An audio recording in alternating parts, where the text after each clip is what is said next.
我们看一下这一台麻将机啊，什么现象？看这方擦麻将啊，看见没有？这方擦，看，把它用手拨一下就正转啊。我再用手拨一下它就反转，看见没有？换掉这个电机就可以了。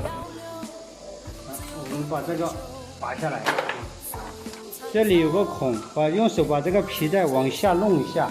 然后把这个电机给套进去就可以了，啊，挂上了，然后螺丝拧上就可以了。